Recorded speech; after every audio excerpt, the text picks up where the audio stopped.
This video is sponsored by Squarespace.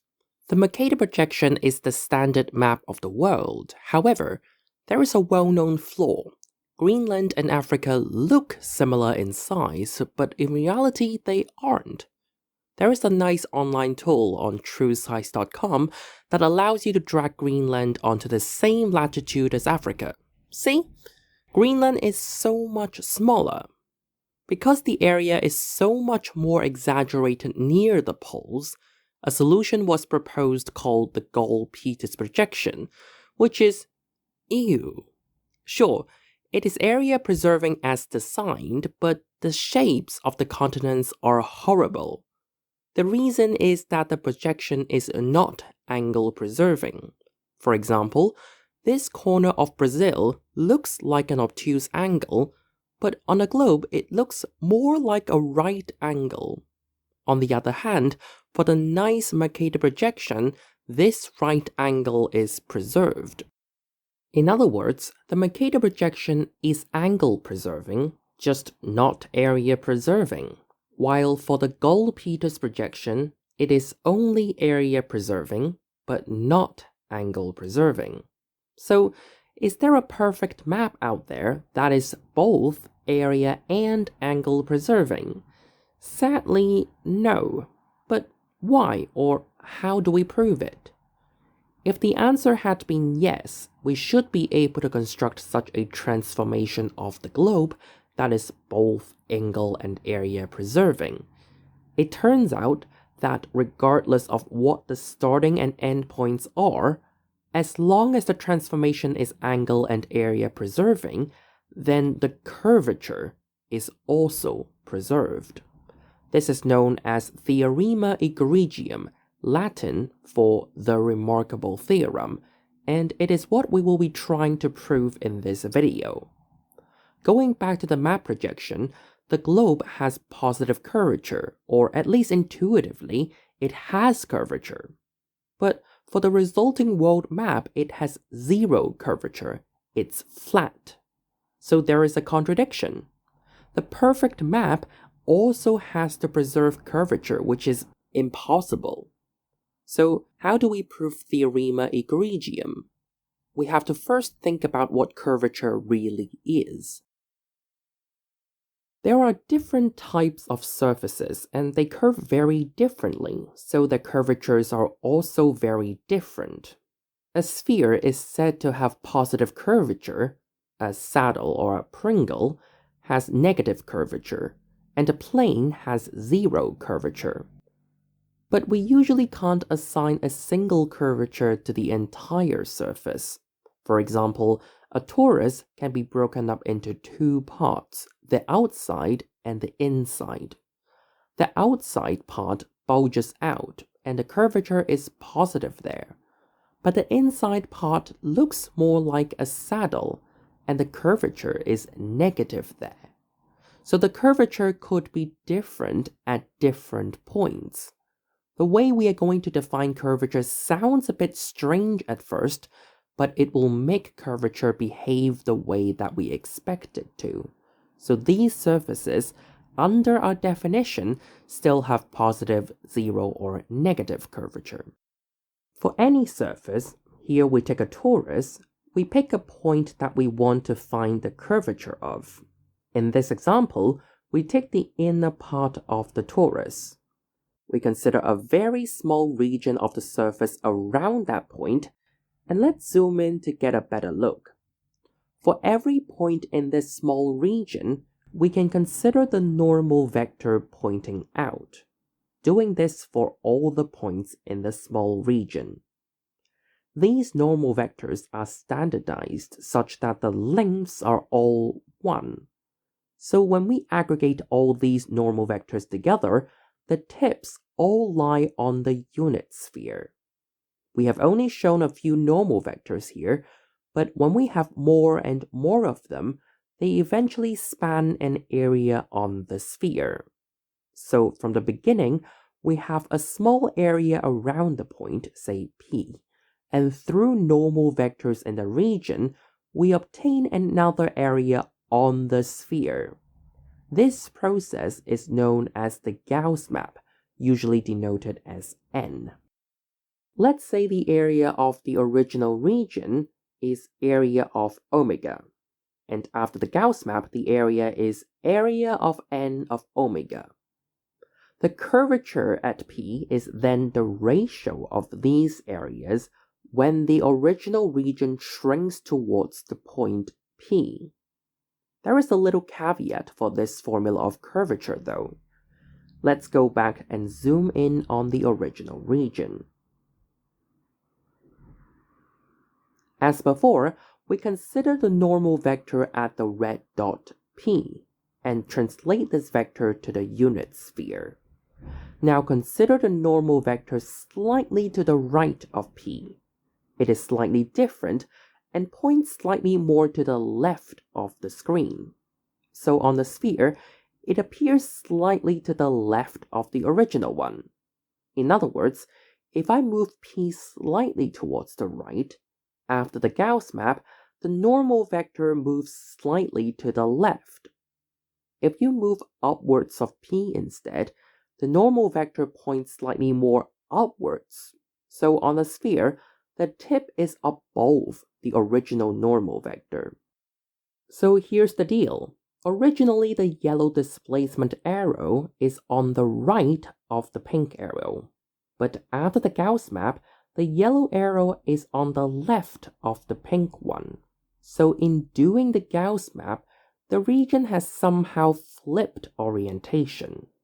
In this case, we place a negative sign to the area. So the curvature formula has this caveat that the numerator is a signed area, having a negative sign if the orientation is flipped. With this, let's go back to some of these example surfaces to see how this formula plays out, starting with the easiest example of a sphere. If the sphere is a unit sphere with radius 1, then all the tips of the normal vectors, when aggregated together, just go back to their original places. So for any region you want to consider, it is unchanged after the Gauss map. So the area ratio is always 1, and the curvature at all points on the sphere is 1. But that's only for the unit sphere. If we have a general sphere of radius r instead, and here on screen for illustration, we pick r to be larger than 1, the normal vectors look a little bit smaller.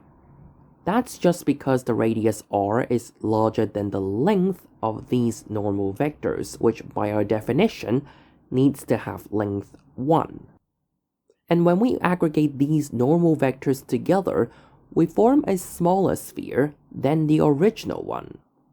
If we originally have a particular region in mind, then after the Gauss map, it will shrink together with the normal vectors. But by how much? Originally, the surface lies on a sphere with radius r, and after the Gauss map, it lies on the unit sphere. So the area is shrunk by a factor of 1 over r squared, and the curvature is 1 over r squared. So when we have a larger sphere, the curvature is smaller, which makes intuitive sense because the surface is flatter if we increase the radius of the sphere, so the curvature should be smaller.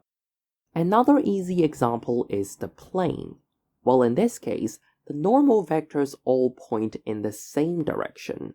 So if we aggregate these normal vectors together, there will literally just be one vector which spans an area of 0 on the sphere. So the area ratio is 0, and as expected, the curvature is also 0. So hopefully you have a better idea on how the area ratio is related to the curvature. But remember why we wanted to consider curvature. Assuming that there is a transformation between any two surfaces that preserves both area and angles, we want to prove that it preserves curvature as well. Now we have a formula for curvature as area ratios, but when we say that the transformation is area preserving, we only mean that areas on the surface are preserved. So only the denominators would be the same if we transform omega 1 to omega 2. The next thing we need to do is to figure out why the numerators are also the same. Because these areas in the numerator are on the sphere after the Gauss map, it makes sense to investigate more on areas on the sphere, or how we can compute the areas more visually. I said in a previous video that the visuals in my videos are made using GeoGebra, and I know that you might want to download them to know a bit more detail on how I made these visuals, so I have made the source files available on my webpage, which is built using Squarespace. In my previous video, I have already told you that Squarespace allows me to create a professional-looking website, but you can also sell your products on the same site as well with their commerce feature. It's really easy to open a store on Squarespace. Just add a page, but choose Store from the menu, and you have a few templates for how your online store might look. In my case, the download site is actually an online store, but don't worry, all of these downloads are free. What I did was just add an item and select digital downloads, but you can choose any of the others, and then you can start adding the description of the product very easily. Now, for my download page, I also want to demonstrate another feature on Squarespace, which is to password protect any page. But don't worry, the password is somewhere obvious on the screen later on in the video, so you'll be able to access the download. This is useful if you want to restrict a page from public view for some reason. If this sounds good to you, you can head over to squarespace.com/mathemaniac for a 10% off your first purchase of a website or domain. Now, let's go back to areas on the sphere. Before we go on to general, potentially complicated regions, let's consider triangles first, which are constructed by these circles on the sphere. They are called great circles, which are the curves formed by intersecting the sphere with an equatorial plane passing through the center. There is a very nice way of finding the area of such a spherical triangle, which is related to the angles of the triangle. We start off with just the surface area of the entire sphere, and I'm going to assume that you probably know that the surface area is 4 pi for a unit sphere. Now consider the area enclosed by two great circles. If the angle made between these two great circles is alpha, then we can expect the area enclosed is computed like this. 4 pi is the area of the whole sphere, and alpha over 2 pi is the proportion of the angle occupied. So instead of the 2 pi angle at the point of intersection, we only take a slice of angle alpha. So the proportion of the area is alpha over 2 pi. So the surface area for this shape is 2 alpha. When we add one more great circle to the mix, there are more regions to consider, but we can use symmetry. For example, there is a spherical triangle in front right now, but on the back there is the exact same shape. Very similarly, these regions occur in pairs and have exactly the same shape by symmetry. Here, I color two regions the same if they have the same shape and area, and assume they have areas A, B, C, and D respectively. Because each shape appears twice on the sphere, twice the sum of A, B, C, D will give us 4 pi, 4 pi being the surface area of the whole sphere. Equivalently, A plus B plus C plus D equals 2 pi. On the other hand, if we now only focus on only two regions, A and C, they form an area enclosed by just two great circles. This is exactly the situation we dealt with a minute ago. If the angle between these great circles is alpha, then the area enclosed is 2 alpha. So the sum of A and C is 2 alpha. In exactly the same way, if we combine the regions A and D together, and the angle at the vertex is beta, then we have the sum of these areas to be 2 beta. Combining A and B together, then the sum of A and B is 2 gamma, where gamma is the angle at this vertex. All these relations between A, B, C, and D can then be aggregated here, and we can solve for A, the spherical triangle we are focusing on. To solve for A, we can first add up these 3 equations and subtract the first equation from it. This gives 2A equals 2 alpha plus 2 beta plus 2 gamma minus 2 pi, and dividing by 2, we get the area to be alpha plus beta plus gamma minus pi. The first part is like adding up the interior angles of the spherical triangle, and pi, or 180 degrees, is the angle sum of a triangle on a normal flat plane. For this reason, this quantity is called the spherical excess. How much additional angle is there? Given this formula for spherical triangles, we can already compute the area for a general region. The idea is that even if the boundary is not a part of a great circle, which here I deliberately take it not to be, we can still approximate it by a bunch of arcs of great circles. There are 2 arcs here, but even if I zoom in a lot, you still might not be able to see the difference between the yellow arcs and the original pink region. In any case, after approximating any region by arcs of great circles, we can dissect the result into several spherical triangles, and for each of them, we know how to find the area using the angles.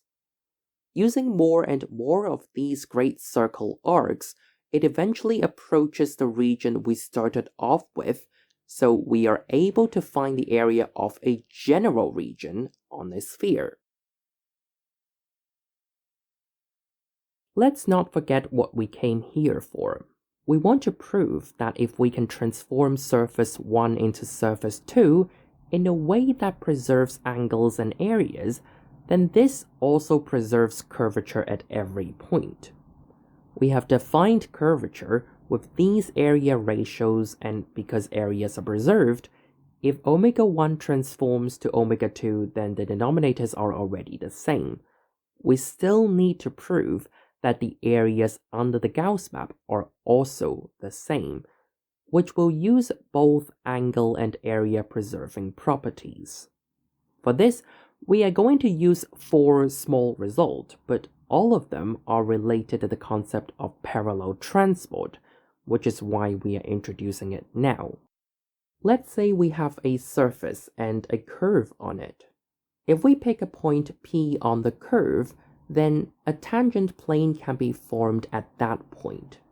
Now pick any vector you want on that tangent plane emanating from P, and we are going to parallel transport this green vector along the blue curve. This is done in 2 steps. First, simply translate the vector along the blue curve so that it emanates from a new point, say Q, which is of an infinitesimal distance epsilon from P. Now at Q, we have a slightly different tangent plane, and the next step is to project it onto the new tangent plane. This 2-step process completes the parallel transport, but only for an infinitesimal distance. In practice, this means that you have to continuously project the vector down to the ever-changing tangent plane. Now imagine how this will play out if we apply the Gauss map to the surface. Let's go back to the point P with the tangent plane. The normal vector at P is perpendicular to the tangent plane. The Gauss map records the normal vector at P, but here's the thing. The tangent plane of the sphere at the tip of the vector is exactly parallel to the original one on the surface. That's because these vectors are the same by the Gauss map, and both of them are perpendicular to their own tangent planes. So the tangent planes are parallel. When we parallel transport a vector on the tangent plane, we can replicate this exactly on the sphere. For parallel transport, we first translate the vector to the point Q and project it down onto the tangent plane. We can do the same thing on the sphere as well. Again, we can translate the vectors directly so that this white vector is the normal vector at the new point Q. Now the tangent plane at this point is again parallel to that on the original surface because they both are perpendicular to the normal vectors. So during the last step where we project onto the tangent plane, the exact same thing happens on the sphere as well, and the resulting projected vector is also the same. In other words, rather than doing parallel transport on a general surface S, the process of parallel transport on its Gauss map is exactly the same thing anyway. To be a little bit more precise, if we have 2 points P and Q, we can consider their images under Gauss map. That is the tip of the normal vectors of the surface at P and Q. When we parallel transport a small distance, the vector v, after a projection, becomes another vector w, and what we have just established is that v will also change to w if you do parallel transport on the sphere. Sure, this is only for infinitesimal parallel transport, but if you do this continuously, then this statement will in general be true. This is, well, the first small result we need out of the 4. Let's go on to the second small result we need.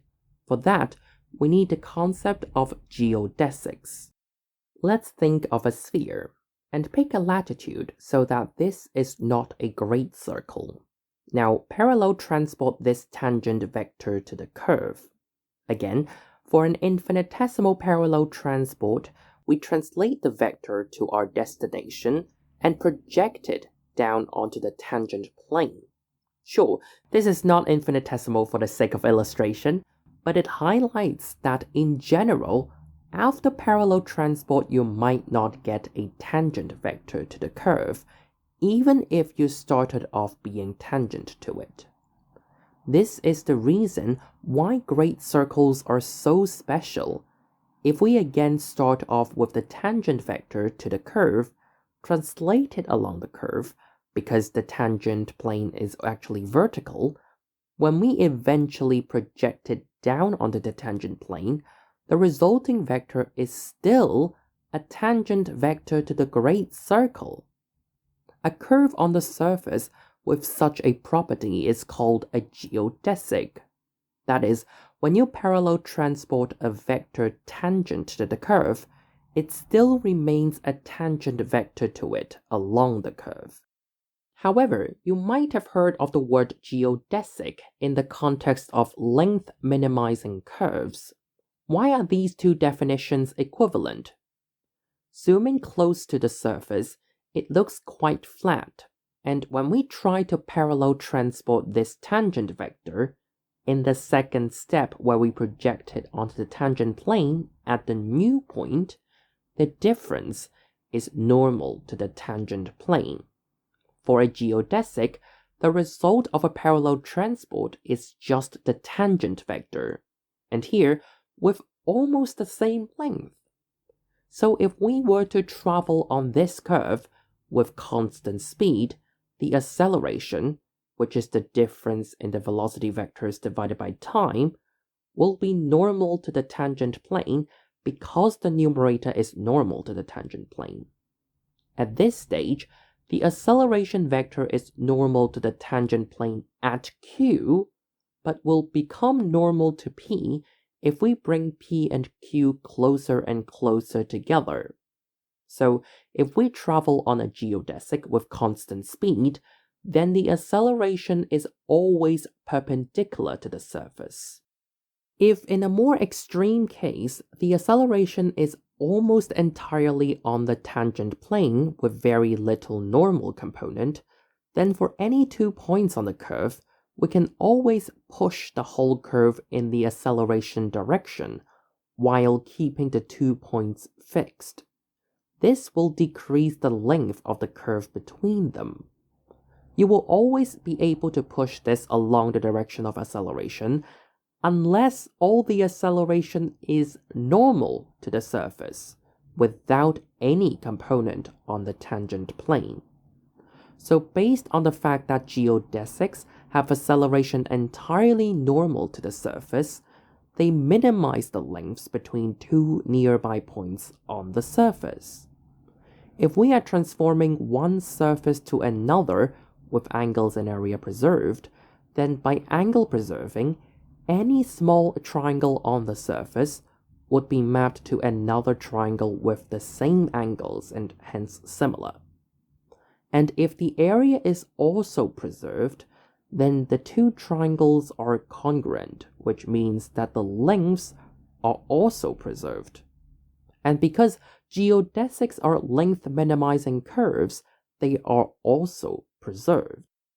More precisely, if we originally have a geodesic on the first surface, then after the angle and area preserving transformation, the resulting curve will also be a geodesic with the same length. This is the second small result that we need.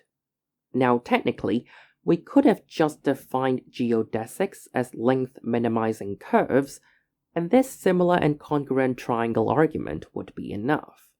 But the reason why I defined geodesics using parallel transport, that is, parallel transporting tangent vectors gives tangent vectors, is because of the third result about parallel transport being preserved.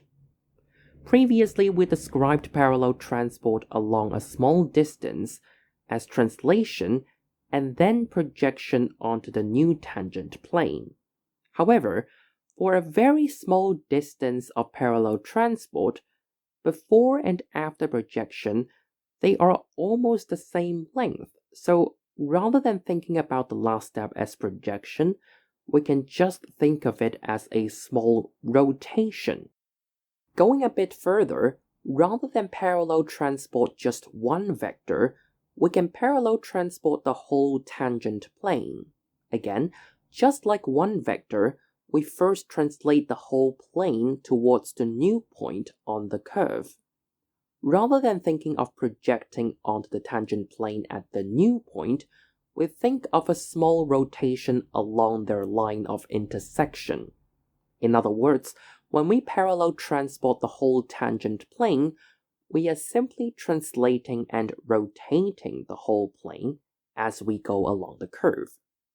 The reason why we want to think of the whole plane during the parallel transport is that when we want to simultaneously parallel transport two vectors, with the angle between them being theta, then during parallel transport the angle between them would not change, because the whole plane has just translated and rotated.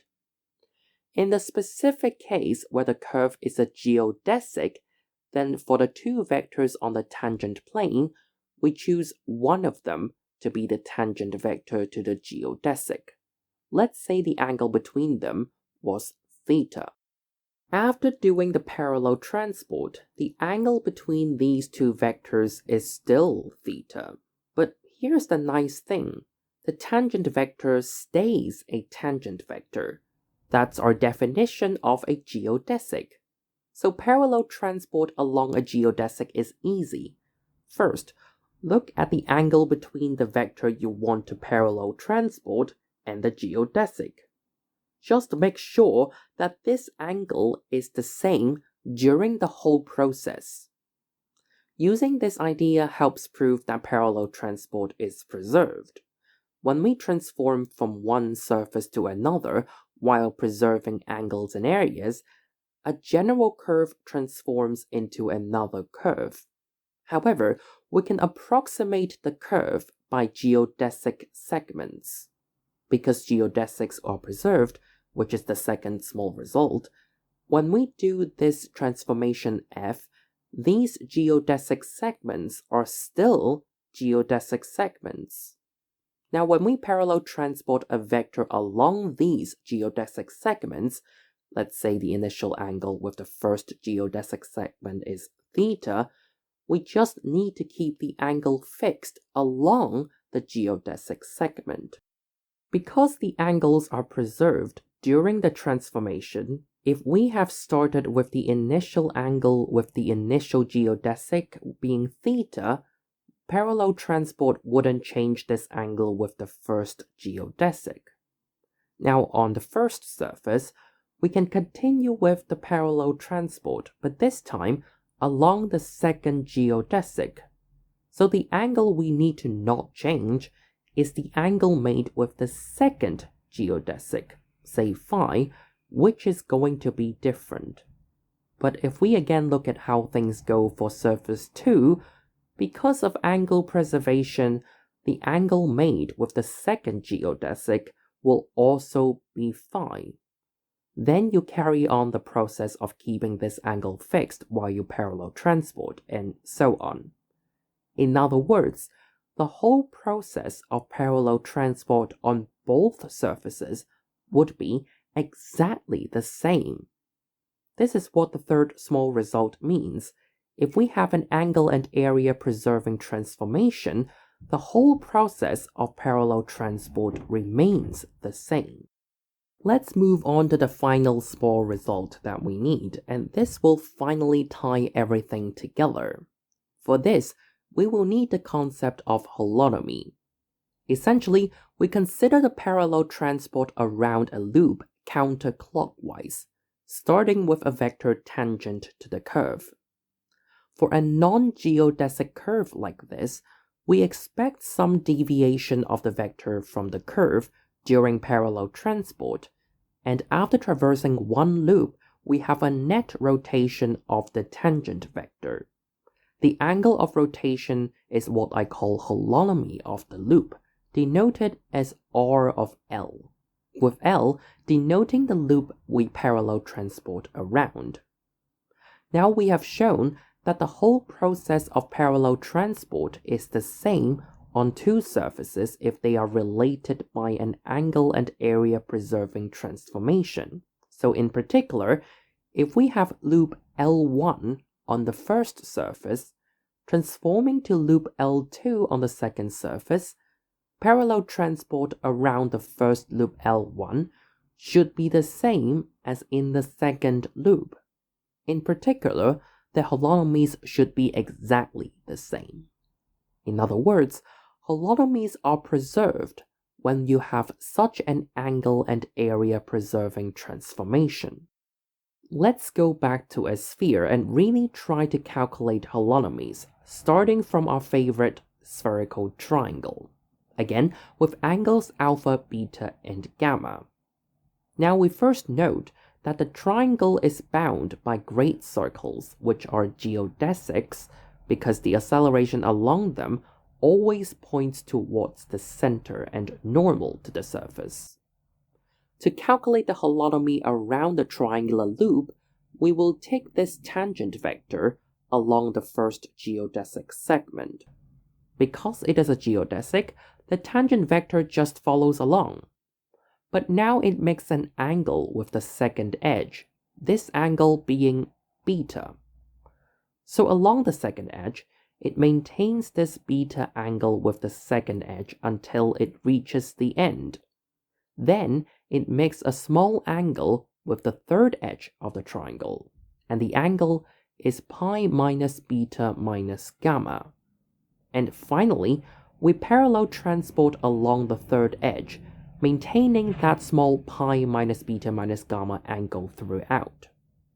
Originally, it was along the first edge of the triangle, so this pink angle is the holonomy around the loop.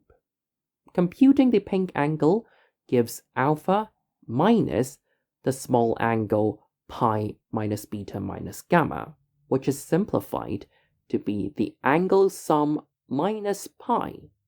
Does this expression look familiar? Well, this is exactly the area of the spherical triangle. So the area of a spherical triangle is also the holonomy around it. But this is true not just for a spherical triangle. For any region on a sphere enclosed by a loop, the trick is to again break it down into a lot of spherical triangles. It's easy to see that the area of the whole region is just the sum of that of the spherical triangles, but can the same be said of holonomy? The trick is to observe that, let's say, traversing counterclockwise on this triangle on the right means the edge on the right is traversed from top to bottom. However, if we traverse the middle triangle counterclockwise, then the same right edge will be traversed from bottom to top. So in some sense, when we add the two holonomies together, the contribution from the common edge will cancel out each other, so the overall holonomy could be from adding up the individual ones of the spherical triangles. Because both area and holonomy are additive like that, and in the specific case of a spherical triangle they agree, in general, area and holonomy are the same on any spherical region. This was exactly the final small result that we needed. The final thing we need to do is to combine all of these results somehow. We wanted to show that if surface 1 transforms into surface 2 in a way that preserves area and angles, then the curvature is also preserved. The way we defined curvature was through the area ratio, the scaling factor of a small area under the Gauss map. From the fact that the areas are preserved, the denominators are the same if omega 1 transforms into omega 2. So we focus on why the numerators are the same. The numerators are areas of the images of the Gauss map, which is on the sphere. From just now, we have discovered that another way of thinking areas on spheres is holonomy. So we can rewrite the numerators as holonomies of the regions on the sphere. The next step is to use our first small result that Gauss map preserves parallel transport, in particular holonomy, so the numerator can be changed to the holonomy of the region on the surfaces themselves, omega 1 and omega 2, not just through the Gauss map. This is more convenient because we can just think of the surfaces themselves. Finally, our third small result says that parallel transport and hence holonomy is preserved if areas and angles are, which directly means that r of omega 1 equals r of omega 2, and we are done. And indeed, such a transformation also preserves curvature. Theorema egregium. Going back to our original example in the beginning of the video, the first surface was the approximate sphere, the Earth, and the curvature is roughly 1 over radius of Earth squared. The second surface is just a plane, a map with exactly 0 curvature. And because the curvatures of these surfaces are different, you can't preserve both area and angles at the same time. Traditionally, and actually how Gauss originally proved the theorem, was through tedious calculations with first fundamental forms and nasty things like the Christoffel symbols. The geometric proof provided in this video is basically an animation of Tristan Needham's book on differential geometry. There is a bit of interesting backstory behind the discovery of the proof in the book, which you can read here on screen. If you want to know more, the study of surfaces and higher dimensional analogs is called differential geometry, and Theorema egregium is probably one of the most fundamental and elegant results in differential geometry, so it's definitely worth studying more about it. If you enjoyed this video, make sure you give it a thumbs up, subscribe, share, comment, and I will see you next time.